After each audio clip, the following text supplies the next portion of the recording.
For a little while now, we have been gathering some of the best UFC and MMA TikToks for both your and my entertainment. Today, we're going to be reacting to them. Hello, everybody, and welcome back to another video. If you're new here, my name is Kyle. I'm your guy with many YouTube channels. Let's get into the TikToks right now. What's your biggest MMA hot take? Okay, The let's UFC see. is so much better when there are dominant champions. Yes. I don't like the fact the belts are changing hands every week. That's entirely true, and I know where this is going, and I'm just going to try to avoid the copyrighted music there. But you know what? There is a YouTube erase song, so maybe it'll just sound a little bit weird. Let's go through it. It's really watering down the meaning of being a champ, because the champion isn't always the best in the division.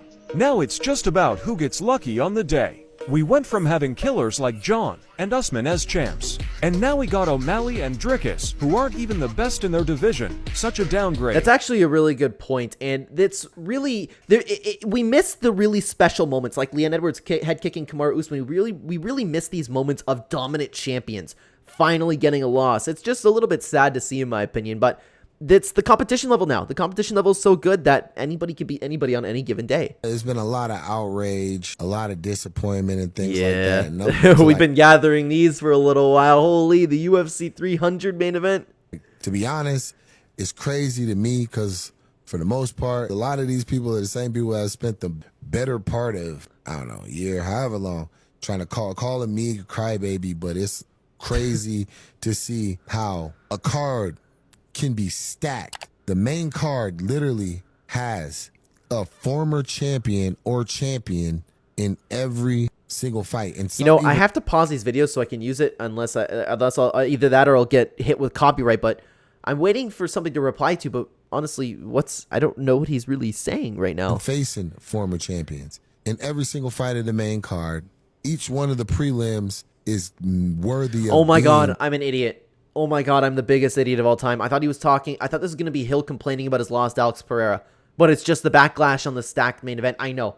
That's actually incredible. We've talked about this so much that I'm not going to actually let Jamal finish his point over here, but that's entirely true. The UFC 300 card delivered. It was one of the greatest cards of all time, and I can't believe people were upset with that main event. People expected Conor McGregor. People expected Khabib to come back, GSP to come back. Like, what is that, honestly? Dana White set the precedent here. He set the standard going, this card, it's never been done in combat sports history. The names and the fights that we announce is going to blow you away. So I'm getting ready.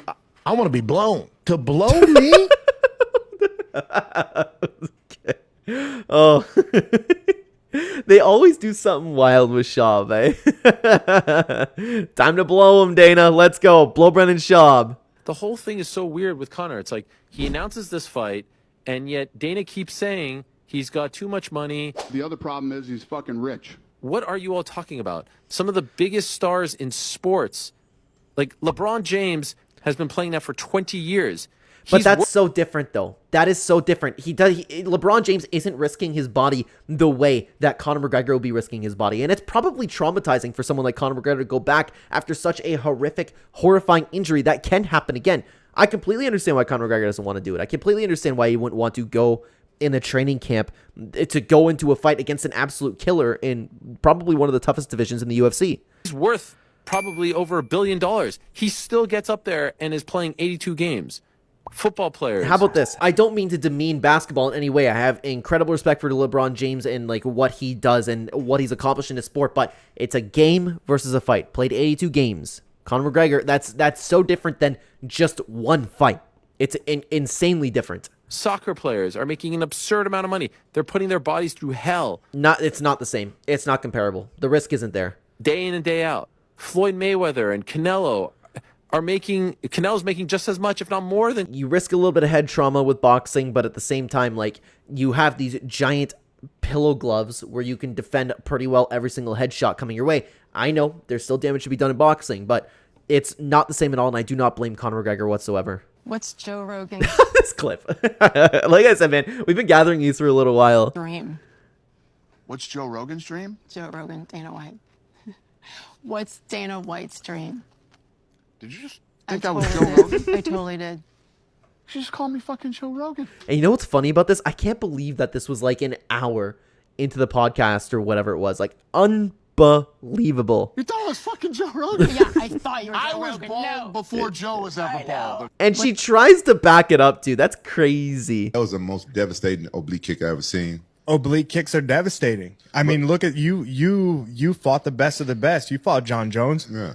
John Jones throws them all the time. The dude that I fought before me threw them all the time. So it's like, but the moment I do it and it's effective, then it's like, No. I've always. I have always had mixed feelings on the oblique kick because like it's the actually I'm reading the top comment right now, and I'll make sure in the next time we do this video I'll have a scene where you guys can take a look at the comments over here. That's a move that's thrown with no integrity to the sport. That's kind of where I'm at. It's kind of like intentionally, but then again, like a fight's to injure somebody. I have such conflicting feelings when it comes to the oblique kick, and I understand the criticism. I understand why it's allowed, and I understand what Khalil's saying here. always hated that kick. Don't you know? Sometimes I think about walking up to John Jones and shooting him in his kneecap. I can imagine. I mean, I forgot about here's that. The thing, like, it's not a nice technique, right? Right. It's devastating, and when it's done the right way, it causes a lot of damage. I don't necessarily feel good about it or take pride in, like, you know what I mean? Like, oh yeah, I did this. But at the end of the day, I don't know, man. I don't know if I believe that because he's pretty hyped up when he wins fights, right?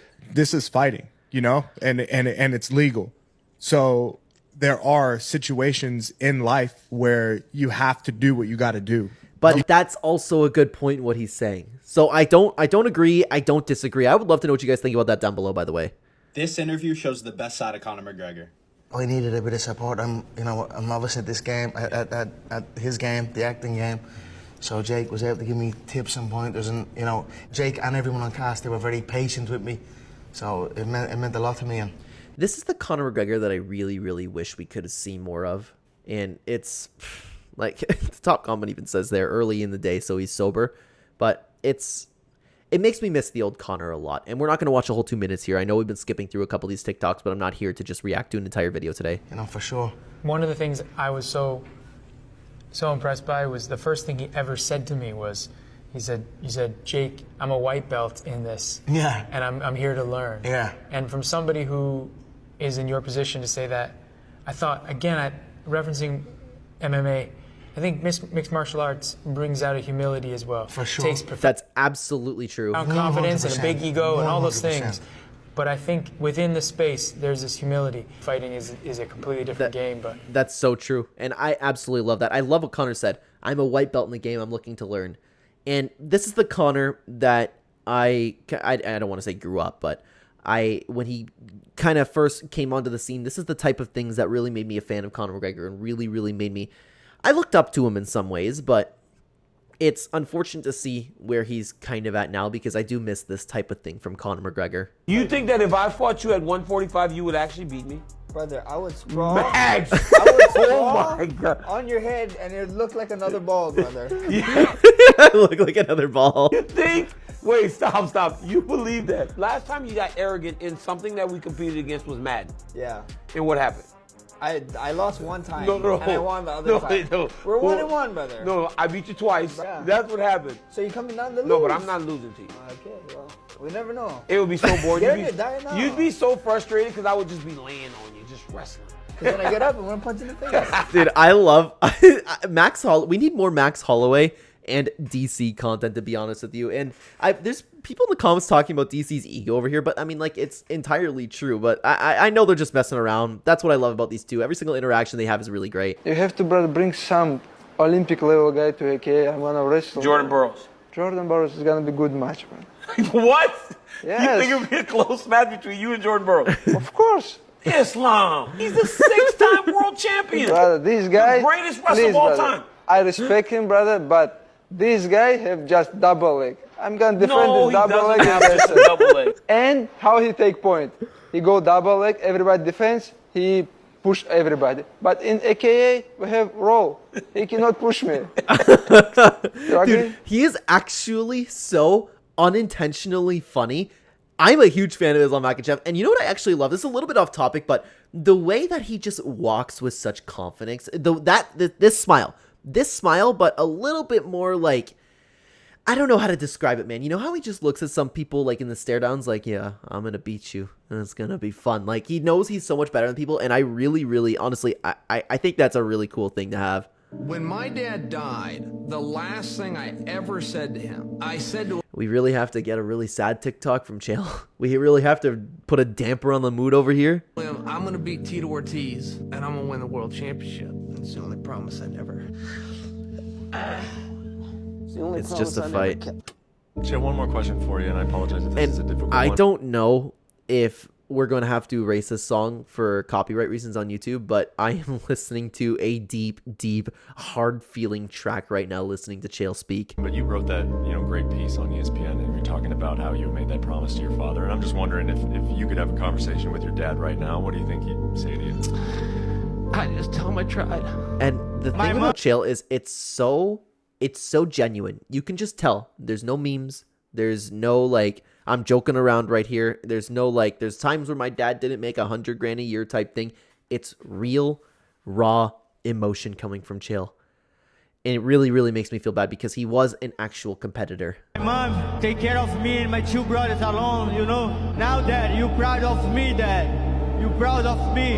Oh, man, I'm so disappointed. I don't know, this one hit hard. And I guess if you win both fights, there is no rivalry, so I don't know. It's been a long for 4 years. The old down to me said I couldn't do it. The old said I couldn't do it. Look at me now. Oh, man. Oh, man, that's a little bit tough, but I'm not feeling the same thing about Leon Edwards, to be honest with you. Gayla, listen, can you get my contact lens solution? Karen, I would like a coffee. Leah, a sandwich, please, ham and cheese, a little bit of mustard.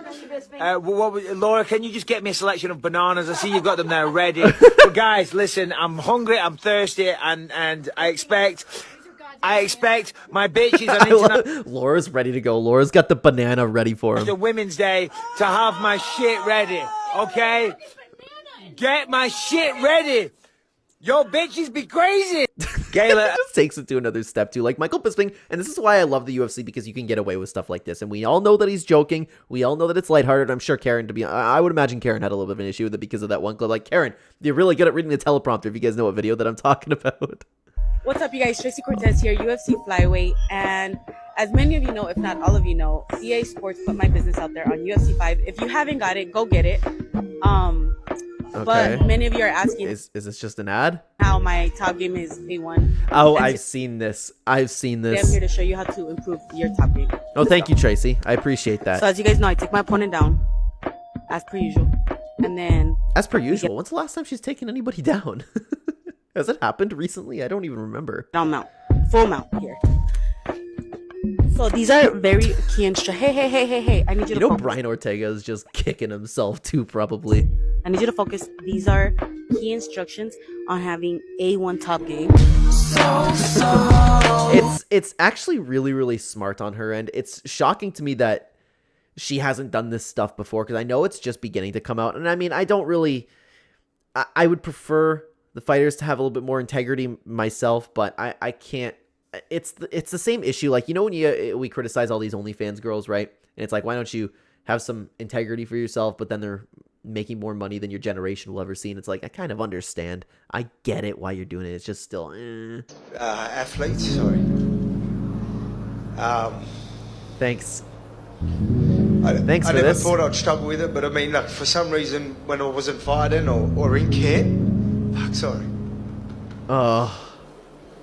That's even worse. That's even worse. I'll forget about all my problems after that, man. I don't want to watch that anymore. You guys can not understand how I love my father. Let's talk about my father. I like this. Who have question about my father? And look how genuinely happy he is. Like, let me rewind just a little bit. That smile.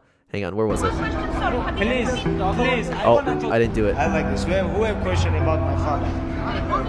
Like, I think I paused at the right moment, but look how happy he is to talk about his father. That's a good person. He had a good father. Please, I want to talk about my father. No, only about father. No, I want to talk only about father, please.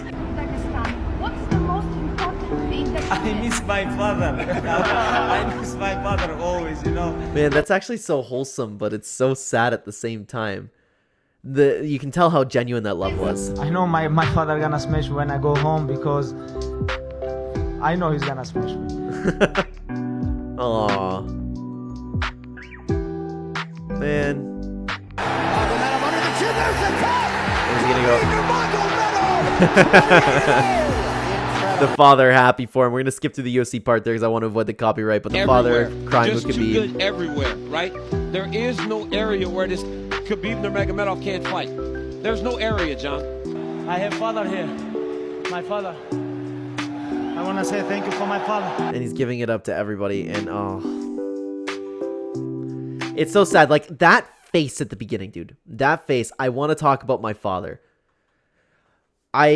That alone really makes me respect Khabib a lot more than I already did. And I was already a fan of Khabib, man. I really, really like him. I really, really miss him. And I love it when people respect their fathers that much. And I feel, honestly, I feel the same way about my dad. The day that my dad goes, I don't know what I'll do with my life, man. Because I will do my very best to make sure that his memory lives through my daughter and the future kids in her generation. They will always know how great my father was. And I love to see Khabib kind of doing the same thing. I always infinitely will respect that, man. I really, really will. One of the top comments over here says, what a man to honor his father like that at the height of his career, fame, and money. We need more of this. I love it. I love it. Khabib's just a great guy, man. Big, big fan of that guy. We're going to call the TikToks there for today. Thank you very much for being here, guys. Thank you for watching. We're going to have more of these, so let me know. I'm always looking for criticism on the channel, so if this is something you would like to see more of or see a little bit less on the channel, I would love to hear from you in the comments. In the meantime, watch this video. YouTube thinks you'll like this video the best. If you want to keep watching the channel, guys, I will see you over there or in the next video. Take care.